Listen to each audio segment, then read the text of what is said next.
Eu acho, eu acho que talvez a gente precise separar conceitualmente, porque existe o artista e existe o entertainer. Aham. Né? E às vezes, aqui no Brasil a gente mistura Sim. os dois, né? Tudo é artista. Aham. Eu acho bacana que nos Estados Unidos eles separam. Uma coisa é artista, outra coisa é É. entertainer.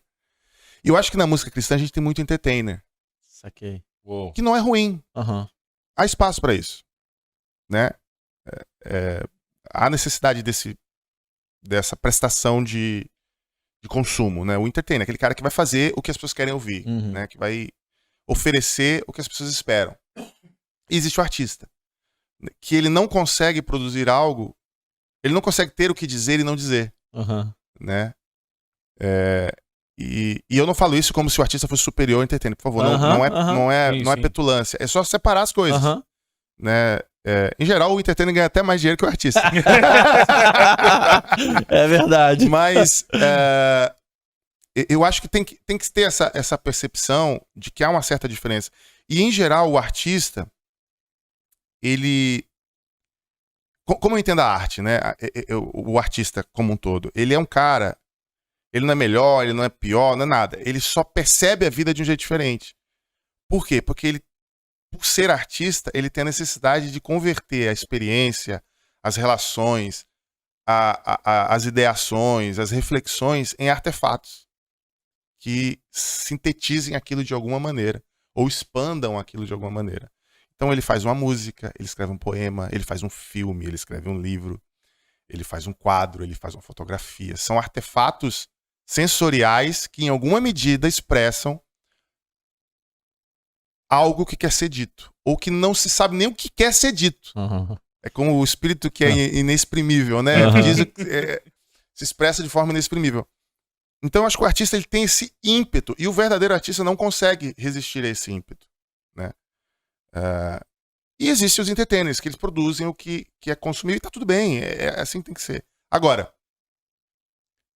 nem todo mundo entende, nem todo mundo consome a produção artística que te incomoda, que te tira do lugar, entendeu? Que faz com que você pare para pensar que aquilo que talvez você está vivendo não é o correto. Às vezes a gente quer ouvir o que afague nosso ego. É isso aí. Porque é mais gostoso, é melhor. Ou Confortável, né? é confortável. A gente quer ouvir uma melodia que nos faça chorar, ou uma melodia que nos faça rir, ou uma melodia que nos incentiva a viver como a gente já vive, né? Mas quando a gente escuta algo que fala assim, cara, não é bem assim. Você não é o protagonista dessa história, Uhum. entendeu? Essa história não é sobre você. O evangelho, e aí é uma frase que eu gosto muito de dizer, o evangelho é a história do autor que se fez protagonista para transformar figurantes em coadjuvantes. Muito bom. Isso é o evangelho para mim. Muito bom. Então não é sobre a gente. A gente é, quiçá, coadjuvante na história. Aham. Quando não é mero figurante mesmo. Aham.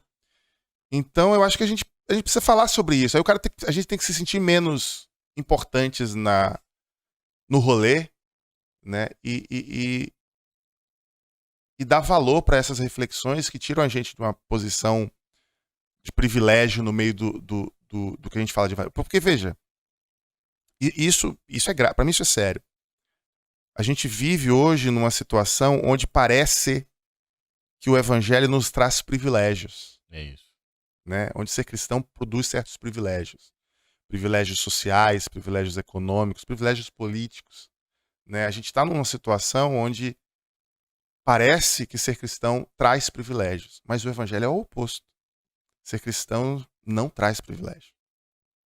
O evangelho nos ensina que a gente está aqui para o oposto, para servir, Exatamente a gente isso. é para limpar o pé dos outros. Uhum. Né? Então essa distorção grave da percepção do que é o evangelho é o verdadeiro mundo na igreja. Caraca, mano, eu tava com isso. Porque olha só, Fábio. A gente cria a percepção do mundo a partir das nossas percepções. E automaticamente a gente vai olhando para outros âmbitos para tentar ter uma noção do quanto a nossa percepção pode ser uma percepção real. Uhum. Então eu venho de um ambiente em que havia muito discurso de você tá levando o mundo para a igreja. Uhum. E aí quando eu escutava isso, foi quando eu coloquei brinco, por exemplo, com 20 anos de idade. Mas você com 20 aanos de idade, você faz Nossa. um montão de coisa. Não que hoje, se eu quisesse usar brinco, eu usaria também, não tem problema. Mas com 20 anos eu fiz luzes no cabelo. Entendeu? E por aí vai. Mas agora com 36 anos eu pintei minha unha de preto. Uhum. Porque minha esposa gostava do back do N5 Uhum. e o cara tá que de ela preto. gostava pintava unha de preto. Eu pintei AJ, unha de né? preto. AJ! Olha aí. E eu tive um dia feliz com a minha esposa porque eu pintei unha de preto. Você tá Muito entendendo? bom, muito bom. Mas tanto quando eu tinha 20 anos, agora com 37, com brinco, com cabelo ou com a unha, eu escutei algumas coisas. E aí eu pensei justamente nisso que você tá falando. Assim, cara, eu escuto tanto tempo falar de que a gente tá levando o mundo pra igreja, mas na verdade, o mundo já tá na igreja há tanto tempo. Primeiro porque a igreja tá no mundo, não tem como desassociar, mas o que eu enxergo de péssimo no mundo, ninguém fala dentro da igreja, mas ela tá lá dentro. Que é o olhar pro próprio umbigo, que é eu correr atrás do dinheiro, que é eu sou a pessoa mais importante que existe no mundo, Deus é quase que o meu gênio da lâmpada, em que eu esfrego e faço 3 pedidos. Uhum. Então o mundo já tá dentro da igreja, mano. Já tá incrustado Exato.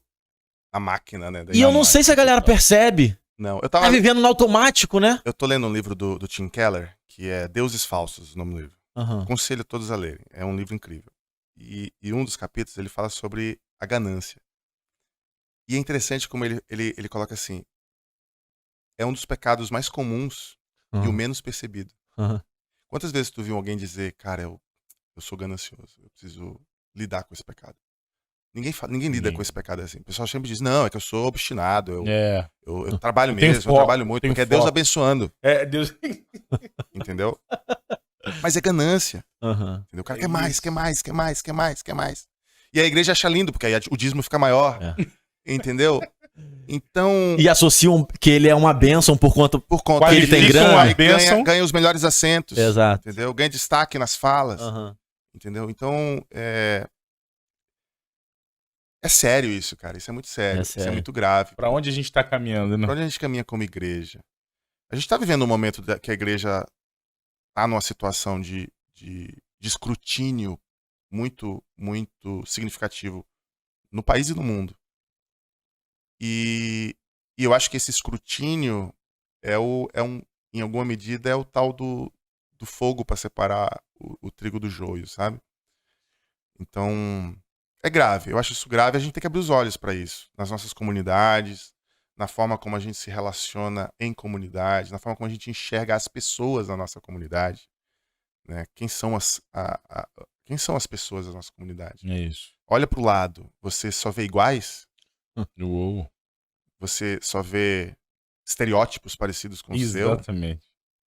Essa semana a gente estava fazendo um estudo lá na igreja sobre a igreja de Antioquia, que era uma igreja cosmopolita, onde todos os líderes eram completamente diferentes. Você tinha escravos, você tinha negros, você tinha gregos, você tinha romanos, você tinha judeus.